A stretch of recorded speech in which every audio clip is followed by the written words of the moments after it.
Welcome everybody to the big show. Today, we're going to talk about manufacturers going direct to consumer and what does it mean to us. There's going to be winners and there's going to be losers. Which side are we going to fall on? Also, Christian is going to talk about what's in the news today, right? And much, much more coming up on this episode of Service Drive Revolution.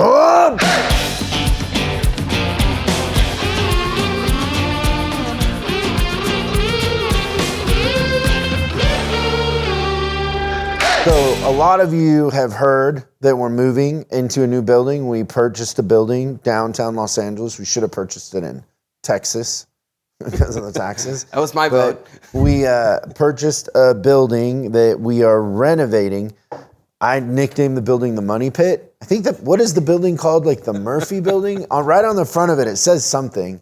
Is it Murphy or what is it? I don't know, but I love Money Pit. It's the Money Pit. So, we had to completely redo the floors. The electrical's a mess. Everything's a mess. It's gonna be way worse. The good news is the key to happiness is low expectations, That's right. And I planned that it would be worse than I thought, but it's bad. I think we've pushed our move-in date 2 weeks so far, but we really have no room to push it now. Yeah, we're getting to the We're point against where the wall. we'll be homeless. Yeah. If we don't get this thing moved over. But I know that everybody's working really hard on it. And by the way, Christian, and I don't know what psychological and I knew you were going to bring this up. You did? I had a feeling, but it's great. what is it that I'm going to bring up, Christian? You're going to talk about the fact that we've had the building for a couple of months. I have not physically seen it yet. How far away is it from here? Roughly 8 blocks. Yeah. He doesn't even, like, what was your saying? Like, I don't care if I have a milk carton and whatever, like, I'll work. I just need my laptop. And so, hasn't got no support whatsoever, no emotional support. Nothing. I don't even think you would know where it is. Well, you saw a picture of it? Yeah, maybe? I've got the address. Yeah. He hasn't even gone down there, which is incredible. I will. I'm excited to see it when it's all done. I'm really excited for that part. Is there like a weird thing in your head that you don't want to see it before it's done? No, I think that I've got it built up in my head, and this is probably irrational for sure. I accept that. But I've got it in my head that if I'm involved in any way, shape, or form, that I'm just getting in the way, that I don't have a lot to contribute to it. Just to see it? Yeah, like I said, it's irrational. I should probably go check it out. Yeah, so that's the moral support you can expect from Christian. Yeah, just let me know when to show up. Any basically. big purchases or decisions in your life, call Christian. Right. Yeah, He won't show up. It's probably a sign of poor leadership. And there's this. I know we talk a lot about mythology and things like that. There's this king that lived back a couple thousand years ago, and he was exactly 12 inches tall. He was a terrible king, but a great ruler. Yeah. You like how I turned that And all into a joke? Yeah, there's that. Let's go to the news.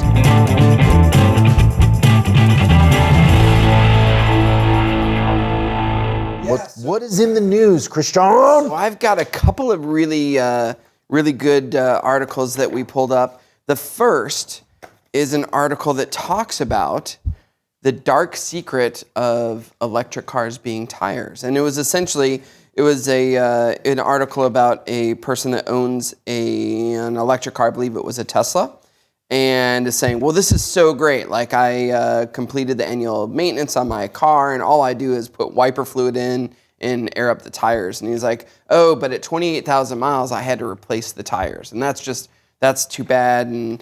And for some reason, I don't know why it wouldn't be covered under warranty. And he's kind of whining about it. And if we think back, which is always good journalistic, it shows your talent as a journalist when you are whining about something like that. Yeah, so this person was implying that the EVs are, that tire thing is a little bit of a money pit. But the other thing is that the 28,000 miles for some cars is early for tire replacement, but you and I have both had experience with cars that they'll wear out of tires in 20,000 or 18,000 There's a lot of performance cars out there with exactly. Pirellis or whatever. They last. You're lucky if they last 15. Exactly, and even if they last 15, the last 5,000 miles they're choppy and noisy, and they don't feel that good or anything like that. So I think that when it comes to maintenance costs on the electric car, like this guy, he should be talking about how awesome it is, not the fact that he replaced the tires, but he's kind of going in like, oh, and the tires are more expensive because they have to have the heavier rating on them and everything like that because the cars are a little bit heavier. Once again, though, like if you've been driving any sort of sports cars. Yeah, like a run flat's really expensive, low profile tires. Do you ever have to put tires on your Tesla? Nope. No? I would imagine the tires on my Tesla are going to be $2,000. Yeah. That's probably a really fair number. Although you have the bigger wheels, I could see them being a little more. Really? Yeah, because you have like it's that 21-inch. But I think I'll probably, if you didn't replace them on yours, I'll probably turn it in before. Yeah, because you and I drive about the same, don't we? Yeah, we're not driving far. So I mean, we're in traffic for a long time, but we don't go far. No, the miles are very minimal. But yeah, so it's more support that we talk about. You got to get good at tires and alignments when it comes to the electric world. So that's the opportunity. Yeah, that is exactly where we're at. And then this one is my favorite. So you know these Ford Broncos vehicles that people are hard to get, selling for a lot of money over sticker. The Bronco? Yeah, the Bronco, new one. the brand new one. And anybody asked OJ what he thinks of the new Bronco? They released the Bronco on his birthday, so he's obviously. Did he say something? I don't know. He's probably heavily involved in Bronco production. When you say Bronco, I just think OJ. So do I, and the lowest speed chase in the history of man. But it would be even lower nowadays if somebody tries to go on a police chase with a new Bronco because the engines are failing. Wow. Could you imagine that? Could you imagine waiting 6 months for your Bronco? Is it a new engine? Yeah, Is it designed just for the Bronco? 2.7 liter EcoBoost V6. Isn't that something they make? I'm not sure. I'm going to assume so. Come on, Ford. You got to get your quality. Yeah, but could you imagine? Isn't that the saying, Ford quality? Yeah, Ford tough. Ford tough. But yeah, it's on the F-150 also. But it's so interesting to me. I was thinking about that. Like, could you imagine paying $20,000 over sticker, waiting 6 months for your Bronco, and then the thing takes a crap in the first 50 miles? Like, how terrible is that? Well, also, too, all the enthusiasm that they've built with it and the goodwill. Yeah. You want to get the quality right. So at does it say what percentage of the engines? Like, is it? It doesn't. The only thing it says they've had dozens fail and that they're failing at under 10,000 miles. Have you heard from our clients that they're backed up on engines? I haven't heard that either. That Ford dealers are backed up on engines. There's not a ton of them out there yet. I've heard that with a couple other manufacturers. Oh my goodness, there's a couple of manufacturers that are struggling. It's hard, you got to have techs to fix all those. Yeah, makes me wonder if JD Power quality things are editorial. So that's the news? That is our news for the day. Let's talk about manufacturers going direct to consumers. So this is a popular subject, and there's a lot of different takes. And I would say that the truth is probably a hybrid in the middle. As it usually is. We coined that phrase, hybrid in the middle. Yeah. It's a hybrid in the middle. Copyright. Let's start off by going through the list of the ones that are going direct to consumer currently. Okay. So what manufacturers go direct to consumer currently? Tesla. Okay, Tesla. Rivian. The one that's owned by Volvo. Polestar. Owned by Volvo, by the way, everybody. So Volvo has an electric car company, and they have their regular Volvo company, which is also transitioning to electric. And also kind of almost doing a direct-to-consumer kind of thing. Yeah. Right? Copying Tesla in a lot of ways. Very interesting. So those are the ones that popped out to me. And then the new Ford company. Well, they're not going direct-to-consumer yet. They're seriously considering it. They just made it a different company It the plan. Why did they make it a different company? Well, they have the Ford Blue and then the Yeah, but why do you Ford need E. like if we opened a second company and we're like, we have this company, it's Chris Collins, but now we're gonna do Chris Collins E or whatever. Yeah. Would that other company? Why? Yeah, like would it do the same product? I would make me think that there's something very different going on at that other company. So Like they're gonna abandon a 120-year-old model or something. Peugeot. Can you spell Peugeot? Okay, so let me try this. P-U-G-E-O-T. P-E-U-G. Dang it. Close. It would have been funny if you would have done it like a spelling bee, like Peugeot. Peugeot. P-E. P-E-U-G-O-T. In Europe, they're going Peugeot. direct to consumer. Okay. Like 100,000 units, something like that. Yeah. So that's Europe. It's not here. We don't have the Peugeot here. And is Peugeot, do they own any other car company? I think so. Yeah. It's out there. There's definitely some examples of people going direct consumer, huh? What percentage of the cars sold in California do you think are electric? Now, before you answer that, hold on to your guess. Okay. Where does pop culture start? For the world, really. Either in New York or Los Angeles would be my two guesses. Probably Los Angeles. Yeah. So most of the trends that happen in the world are launched in Los Angeles as far as consumer perception. Some of the marketing happens in New York. Publishing is big in New York. But for the most part, the trend is going to start in Los Angeles. Got it. The biggest export California has is not Google. It's not Apple. It's not Apple. It's pop culture. Pop culture and avocados. Yeah. So what percentage of the cars sold in the state that's responsible for pop culture worldwide are electric? What percentage do you think? Man, just thinking of what we see out 3%? here. 5%? I'll go 6. 10. 1 in 10 right now. 1 out of every 10 cars sold in California is an electric If car. we would have gone back 2 years ago and I said 1% 2 years ago, maybe? 5 would have been a stretch, right? Yeah. Twice that. 10. And growing. They're everywhere. Yeah. It's nuts. Yeah. 1 in 10. So get ready. So the thing I said a long time ago is it's not so much the electric car sales, it's the market share that's going to affect the other manufacturers because they're losing market share. Why do you think that electric car companies are producing cars when no one else is? I don't know, because wouldn't you assume that I think this whole chip thing is a conspiracy, isn't it? Scam. But I don't know. I've been wondering. But an electric car needs chips? Did you see that 60 Minutes piece on the birds? I started to watch it, but I didn't watch it. There's this great piece they did on 60 Minutes about this kid and his friends that started this conspiracy theory that all the birds out there are, robots for the CIA, and they're all spying on us. And even when they land on power lines, they're recharging, and they're collecting the information through the internet or the phone lines by sitting on the lines, hanging out. Also unaffected by the chip shortage.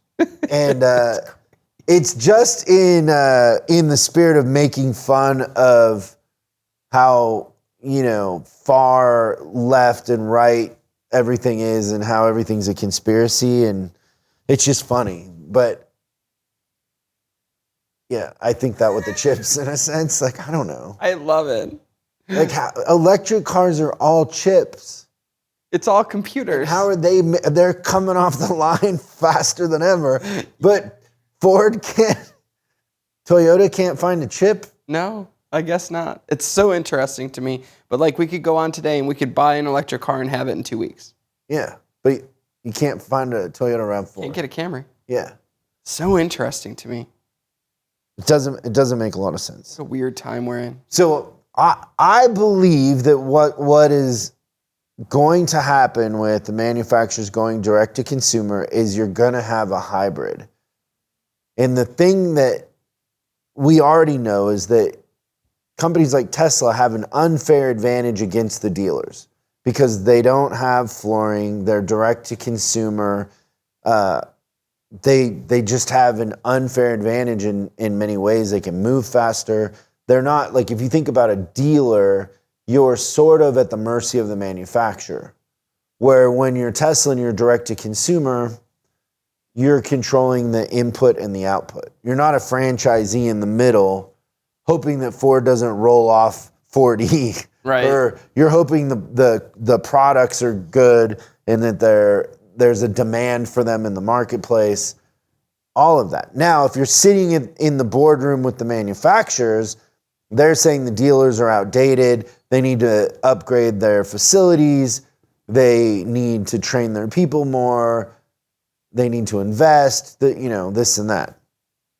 It's an interesting dynamic in that sense. What will happen, I think, is every manufacturer will have a different path. I think if you own a BMW dealership, your experience is going to be different than if you own a Ford dealership. It's going to be different across the board. They won't all handle it the same. And, Tesla was the first one kind of through the wall in the sense that they got bloody. But now the manufacturers have more control than they've ever had before. Yeah. Just the idea of Ford going direct to consumer with Ford E sent the dealers into a tailspin, right? Yeah, that's a really good point. And in a sense, they never gained any leverage on Ford. They just kind of were like, oh, okay, not right now. Oh, okay. But it didn't appear to me that anybody was really challenging it or trying to get ahead of it in the sense that, the National Auto Dealers Association isn't in any way doing anything that we can see from the outside that's a strong lobby towards protecting the dealer body. The manufacturers are asking a lot of dealers to invest a lot of money in facilities. If I own a dealership right now and you're asking me to invest $20 million in a facility, are you doing that? As you announce that you're creating another company, it's super interesting, isn't it? Yeah. But yeah, there's no expense spared on these redos. But who, Christian? Let me ask you this question. I know we talk a lot about mythology and being psychic. Yes. Do you feel like you're psychic? No. No? Damn it. Sorry. I was hoping you felt like you were psychic. But I'll try. Will you pretend for a minute that you're psychic? Course. Like you have like a crystal ball? In all of this chaos, who's safe? Who's safe? Let me summons the psychic way. What is it? The energy. I'm reading the energy of the room. Who in all of this chaos is safe? Service departments. Yeah, service and parts. I am psychic. Because the electric cars break. They need, like we were talking, they need tires. They need everything. And so there will be a lot of dealers that their identity is attached to moving metal over the curb, but there'll be a lot of opportunity in service. Yeah. We're not going anywhere. I'd get really good at those conversions of the new engine packs and all that stuff. There's so much opportunity, I think. It's going to be fun. So my advice to everybody is don't pay attention to the noise. Just work on your business. Work on having the best service and parts department you possibly can, creating a great customer experience, getting rid of the constraints, getting your profitability in line. Like a real systems, business, exactly. Run it like a real business, because even if they go direct to consumer, they can't service it. And none of the manufacturers have the ability to roll out shops across the country. That's right. They won't. They need us. And so in a sense, we are the leverage in the marketplace. Let's be the best we can be. Let's think about our business in a way that we are getting ahead of this as far as the customer experience goes, as far as profitability, and really genuinely protecting the dealership against the loss of new car sales because our fixed absorption is so high. That's our job. We got to get better at what we do, and we got to take it seriously. Yeah, there's no mailing it in on this. It's not just going to happen. Like for a long time, we were just attached to the sales department. We aren't going anywhere. Nope. They need us more than ever.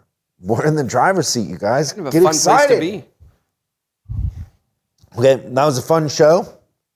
We hope everybody has a good week. At least I do. I don't know, Christian. I also hope everyone has a good week. But he won't come visit your building. But he'll say the right thing in the moment. Very Midwest of you. I've been Very harnessing Midwest of you and to say. I've been building that for years. We'll see you next time on Service Drive Revolution. Thanks so much for watching this episode of Service Drive Revolution. We're uploading new stuff every day, so make sure you subscribe and click the bell icon so you don't miss out. If you have a question you'd like us to answer on the show, call 8333-ASK-SDR and we'll answer your question on the show. That's 8333-ASK-SDR. For special deals on our books and training, head over to offers.chriscollinsinc.com. Now that's offers.chriscollinsinc.com. I'm Chris Collins, and I'll see you in the next video.